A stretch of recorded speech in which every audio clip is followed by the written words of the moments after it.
Welcome to Communing with Divine, a podcast where I share my spiritual quest and the lessons and the insights that I've received from many divine beings and energies during meditation. I am your host, Meraki. Now, let's begin. Welcome to Communing with Divine. It's the 10th episode of the second season, and I'm very excited to be sharing all of this with you. I hope you're enjoying it, and I hope that you're finding it interesting and thought-provoking, even if you don't agree with the conclusions that I come to or with how I understand the information that comes to me. December the 3rd, 2023. I'm going to see the goddesses. The mighty ones are with me, and we're at the cliff. We seem higher up today, and things seem more defined, I think. The archangels also look more colorful than usual as well. I'm going to the rock to change. I seem to have another key on my belt. I bow to the archangels to thank them, and I walk through the curtain of energy. The candles are lit, and I can see more of the cave now than I could before. I can also see passageways that cut through the rock. Even though it's only candlelight, I can see all the way up to the top of the cave, or what my perception is of the top of the cave. I hear words of doubt in my head, so I address them instantly, and I transmute them. There is no room for this sort of thing here. The goddess Hecate was very clear about this with me. No room for fear, no room for doubt. They are coming, and now they are here. I'm seeing them much more in 3D today as well, and in much more colorful detail. The goddess Alethea's clothes would be the most vibrant and intricate of all of the goddesses. She has so many different colors embroidered on her clothing. It's very pretty. The goddess Mary is mostly in blues, different hues of blue, which I love. And the goddess Hecate is, of course, mostly in black with silver, and she has lots of intricate symbols on her body. I greet them and I thank them for letting me come today. They return my greeting. The goddess Hecate says, "It is good that you have come. It has been a while." It has. I'm sorry. Come. There are many people in this liminal space. They are passing into it, it seems. I can see the outside of the liminal space and the many people who are approaching and passing in through the membrane, entering into it. They're coming from the outside and they're moving through the membrane to enter into this liminal space. Most of them are moving around within this space, staying in it, but some of them are passing through the membrane on the other side that leads to a different place. So many people. The goddess Hecate says, "It is a time of transition and of balance. You perceive this movement as individual people, but it is in fact an energy." She's right, of course. What I see are points or balls of light. What I perceive with my mind is that these points of light are people. This is my filters getting in the way again. I'm being given an image of a wave. The wave is one. I see the wave as one thing, but it's made up of individual molecules of water working together as one. As the wave comes towards the shore, the water on the land recedes, it pulls back. This feeds into the wave, and the wave gets bigger and starts to crest. Then it crashes onto the shore, and it moves up the shoreline, only to be drawn back to the sea again to join the next wave. Many things moving together as one to create the one. The wave shares a common purpose with all of its parts, all of the individual molecules that make up the water. The goddesses are being very patient with me as they wait for me to understand something. I'm trying to understand, to see what the goddesses are trying to teach me by showing me what is happening within this liminal space. It seems as if this energy is working towards a common purpose, as one. The goddess Hecate says, "Within this lies the answer you are seeking." This energy that I first thought were people are like the little molecules of water in a wave. They are one, working together by using energy a certain way for a certain purpose or outcome. But why here? Why am I in this liminal space? I feel as if this question that I have is something that should be in the physical realm, not here. The goddess Hecate says, this you must ponder. What space are they coming from? What space are they going to? Those who do not remain within the liminal space. I can see some of the lights outside of the liminal space. I just can't see what space that is, what reality that is. So many lights, so many parts of energy, of the energetic wave. There is a movement.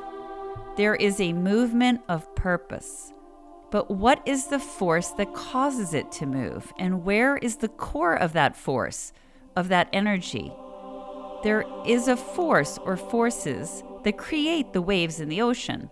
The waves are the fruition of those forces in terms of the movement of the physical and of the energy. The goddess Hecate says, this you must ponder, for again, the answer to your question lies here. You will think upon it, and we will return then to this place. We're going back to the cave. The other two goddesses were very quiet today. I thank them, and I pass through the curtain. The archangels are waiting for me. I get changed, and we walk down the beach. It's becoming much brighter. We rise up to the top of the cliffs, and I raise my hand in goodbye to say thank you to the goddesses. The Archangel Michael speaks.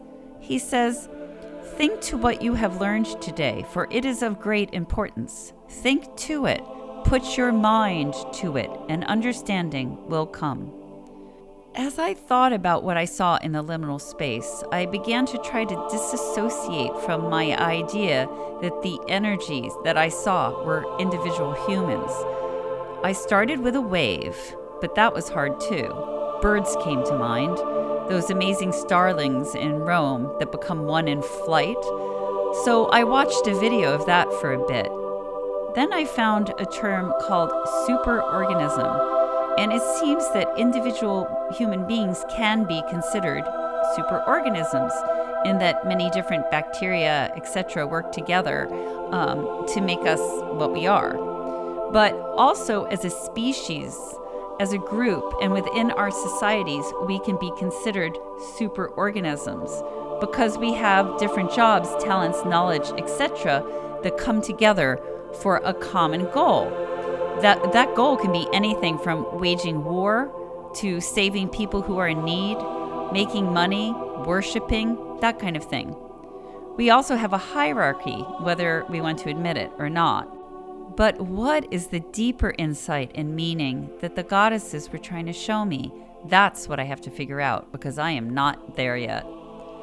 December the 4th, 2023. I've just been thinking about what I was shown as I was requested to do. And I've been visualizing what I was shown, which was this energy that I had perceived as people passing from one space through the membrane and into the liminal space, with some also continuing onwards by passing through the membrane on the other side of the liminal space and into a different space. I perceived this energy as a huge number of people. I mean like a sea, a literal sea of people coming up to the membrane on one side of the liminal space and entering it. But the goddess Hecate corrected my perception of what I thought I was seeing by explaining that what I was observing was parts of one energy. When I first started replaying what I saw in my head, I started out seeing them as individual people. But then I started to implement what I was told, which is that they're not individual people, it's one energy, and I tried to bring this concept into what I had seen. So I changed my perception, seeing them first as individual points of light of the same energy. And of course, I saw them as separate because of the darkness between the points of light. But the darkness between the light is also a part of that one energy. That energy wouldn't be what it is without the darkness within it, which reminded me and brought me back to when I was first learning about all of this. when I was being shown energy, seeing these little molecules of light, or whatever they're called, vibrating and moving within the darkness, that the darkness was an integral part of the energy that held it all together. It's also through the darkness that this energy communicated with itself. The light communicated to its many parts through the darkness. This is very important. It is very important. It's a part of the energy, a part of it. It's not separate. And none of the dots of light that I observed while I was with the goddesses are separate either, because they're all connected through the darkness. And then I thought way, way back to when I went into Grandfather Void in the capacity that I was able to experience it. Initially, it just seemed like complete darkness. But as I sat there, I began to become aware of something that wasn't light as yet. It was more like the particles that make up light. And so from here, I began to understand that light existed within the darkness. And then I understood that darkness existed within light. But through all of this learning, all of this slow, gentle learning, I realized that the divine in its entirety has been trying to help me to understand at the pace and at the level that I'm capable of. So a scientist would have a much different experience within the void than I did, because their understanding would align quickly with what they were experiencing. But I'm not a scientist. And if I had been overwhelmed, I would have disconnected, and divine knows that. I would shut the proverbial book because I would feel that it was beyond my capacity. And so throughout all of this and all these many years, everyone has worked together to slowly introduce me to ideas at the level and the pace that I could handle it. Now, what took me on this tangent of sitting in Grandfather Void was this idea of the subparticles of light. And remember, if you've listened to my earlier podcasts, I was shown the beginning of a universe being formed. I don't know if it was our universe, but it was the beginning of a reality. It was the beginning of a universe. And it started with this void-like place where all I could see was darkness. And then there was an almost imperceptible sense of movement that became something that looked like a vortex or a tornado. And this vortex tornado started to draw in these wisps. The wisps were misty, almost like a suggestion of something because they were so faint and unformed. And then these wisps intensified within the vortex, and they started to become more like light structures, and they started to be kind of condensed together as a single light structure. And this has brought me to a point of understanding. So now I think I can go back and speak with the goddesses and tell them what I think I've understood. I just want to make sure that I haven't overlooked anything. I want to take a bit of time to see if I can extrapolate as much as possible from the teachings I've already been given. And then I can share it and see if it's right. And if it's wrong, they will tell me. I mean, clearly there's no shyness there. They're just like, no. And I love that because it's always done with so much love. It's so interesting to me that they can be so stern without being angry. Anger is never present. They can correct me without a sense of disappointment or failure. There is no sense of judgment. I've mentioned this quote a few times from Mother Universe, who said, "Divine does not sit in judgment. Divine sits in observation." And that's what they do, all of them. They observe, and then they kind of give me a rundown of their observations, if I'm open to it. I feel as if this one lesson is sort of the culmination of a lot of what preceded it. In other words, whatever is in this lesson is something they've been trying to show me in a very gentle, easy, baby steps kind of a way. And that once I understand this, once I get this concept, my teaching is going to expand or accelerate or something like that. Or maybe none of those things will happen. Maybe it's just that I finally understand a lesson and concept that they have been slowly guiding me to for the last 2 years. I'm a slow study, but that's okay. I want to mention, just as an aside, that I woke up in the middle of the night last night and the moon was right there in my vision. What's interesting is that if I'd been sleeping with my head facing the way I normally do, I never would have seen the moon.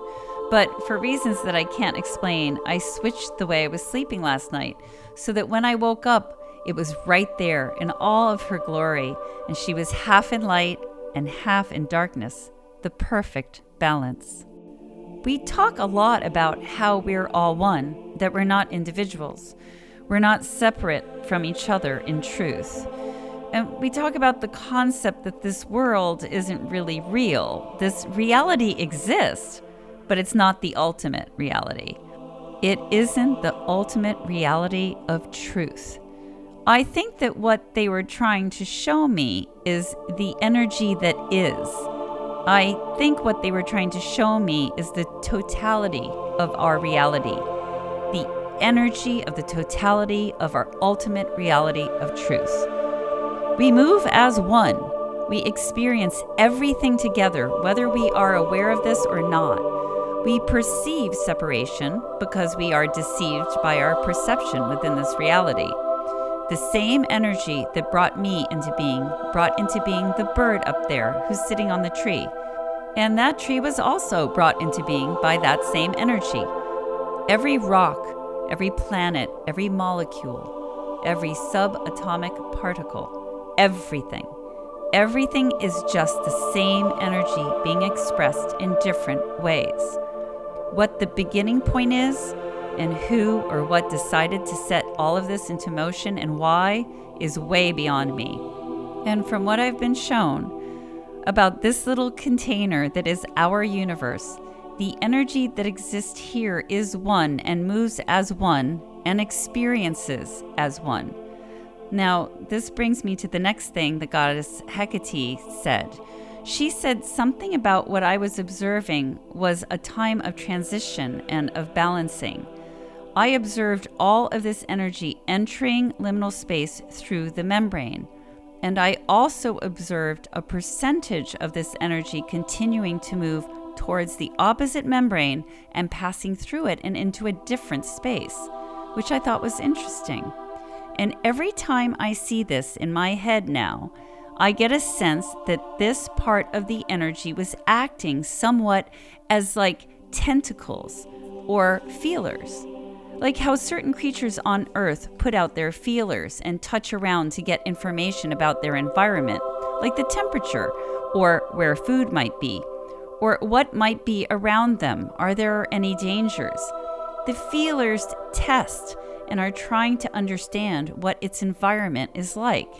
And this is what I got a sense of, that the energy that had passed through to the other side of the liminal space was trying to make assessments about this new environment, this new space or reality, to understand it, to see, are there any modifications that need to be made in order to exist within this new environment?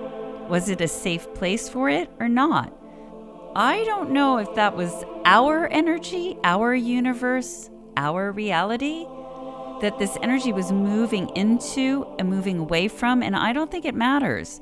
It was just an example for me of what can happen, what will happen, and what does happen. I have questions, but I'm sure the goddesses will answer them when I see them next.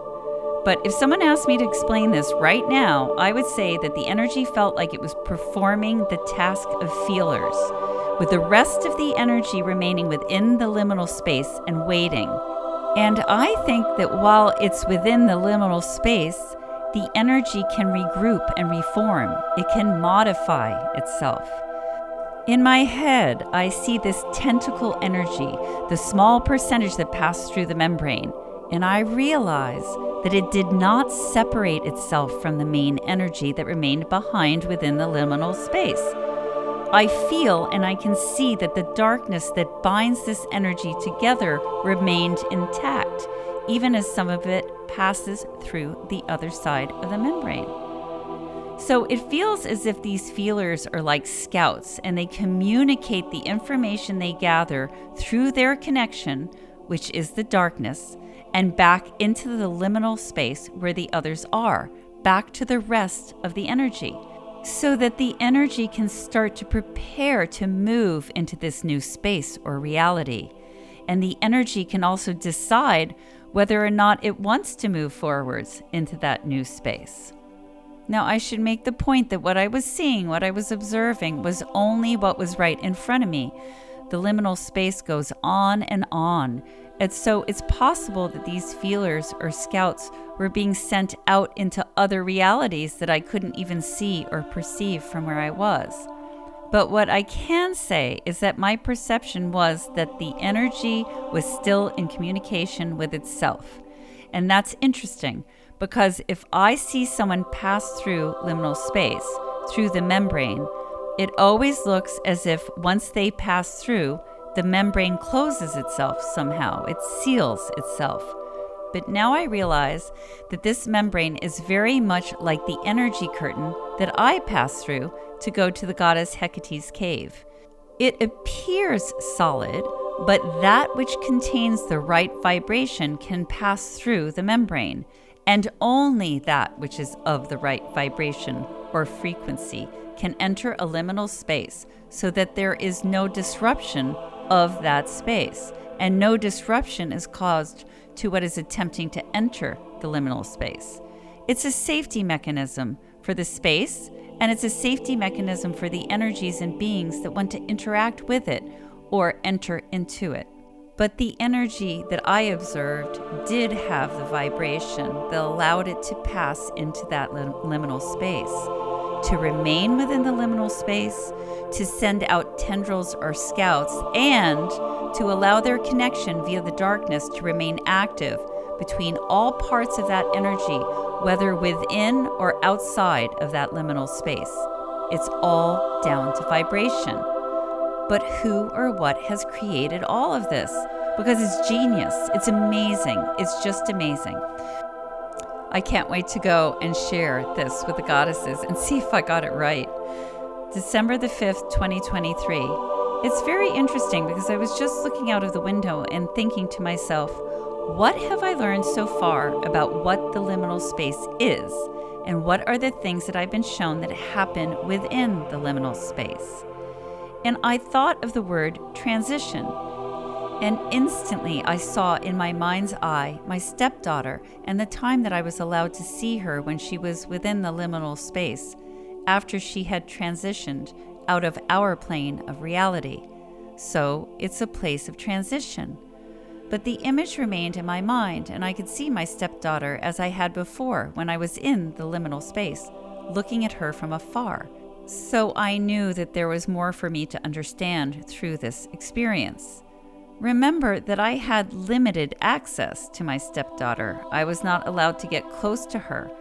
I believed that she had agreed to allow me to see what was happening, but despite her approval, I couldn't let her see me because it would have been confusing to her at that moment of preparing for her transition.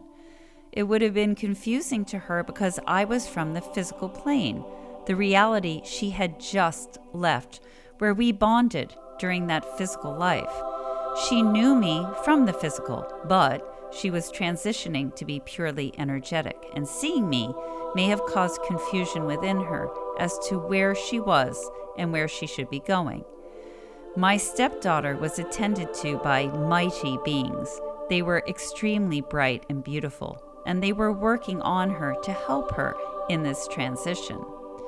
Part of this work was to help her make the change from having been in a physical body to being purely energetic.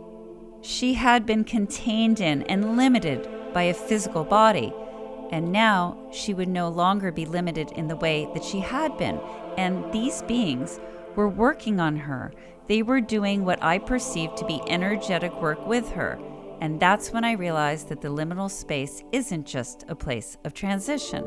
So I think again about what I was shown with the tendrils or feelers going out from the main body of energy, still attached to the main body of energy, going out into this new space or this new reality, and then sending back information so that the energy as a whole could decide if it wanted to enter into that reality, but also providing information so the energy could understand what modifications it needed to make in order to be ready for that reality, in order to be able to exist within that reality. And so the liminal space is also a place of transformation, a place where energy can be transformed and modified. And it's a place of preparation. What I understand is that part of what these beings were doing as they prepared my stepdaughter to transition is that they were transmuting energetic vibrations that she had as a result of her incarnation on Earth. They were energetic vibrations that were of this physical reality. These vibrations would not have resonated within the energetic realm where she was going. And from what I understand, these energetic vibrations would have prevented her from being able to pass through the membrane of the liminal space to wherever she was going next. They would have prevented her from entering the place she intended to go. And so these energetic resonances from her experience in the physical reality that she had just come from needed to be transformed or modified. Isn't that amazing?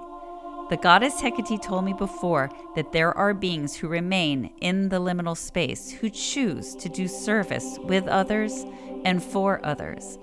This is really interesting, and I think it's important to understand too. I am so grateful to my stepdaughter for giving me the privilege and the honor to see this and understand this through her. I want to thank you all for listening and being with me here for episode 10. I hope you will join me for episode 11 when I go back to speak to the goddesses once again. Until then, have a great day.